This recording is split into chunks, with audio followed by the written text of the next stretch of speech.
Ayan guys, final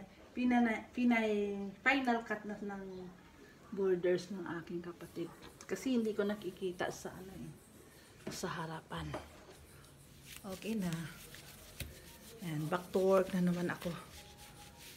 Marami pa akong asikasuhin.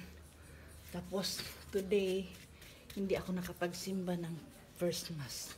Sasama ako sa mission namin. Mamaya pa. Ayan. Ay, as usual. Ayan yung ano ko. Yung isang daspa na buhok. Tatapon ko siya. Ayan. Kahapon gumawa pala ako ng ng bakod. Yan ang ginawa ko kahapon.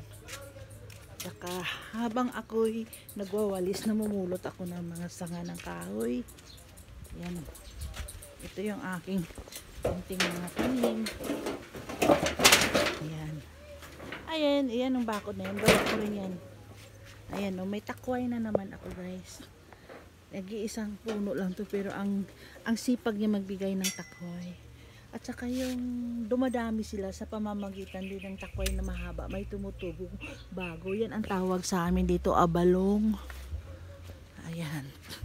Ito hindi ko pa ito nasusunog eh. Ayan.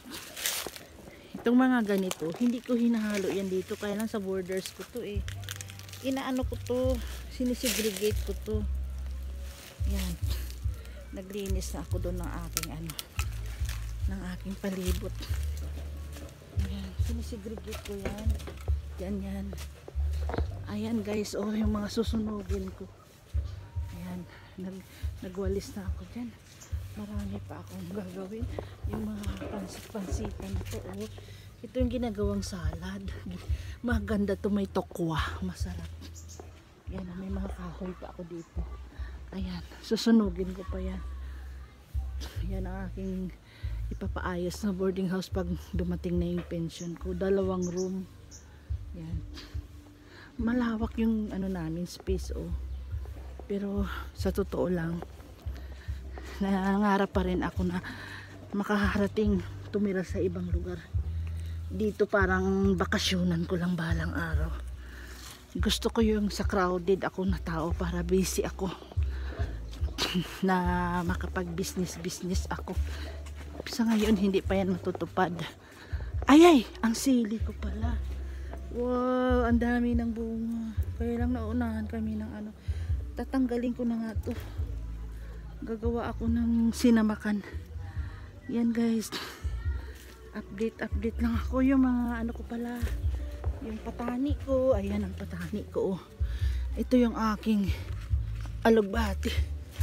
Yung chestnut tree ko na natakpan na nabuhay muli. Natanggal yan ng bagyo eh. Ayan yung alugbati ko.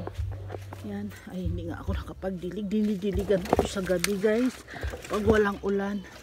Ayun pa yung alugbati ko doon sa palanggana. Ayan. Ayan.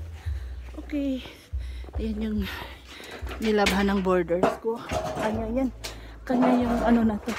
Sampayan. Straw ang sampayan niya. Ayan ang ginawa ko rin kahapon guys. Naglagay ako nito. Yan. Yan. Washing day to day. Kaya yan sa amin. Maayos na yung gilid ng bahay ni nanay. Sarap pala.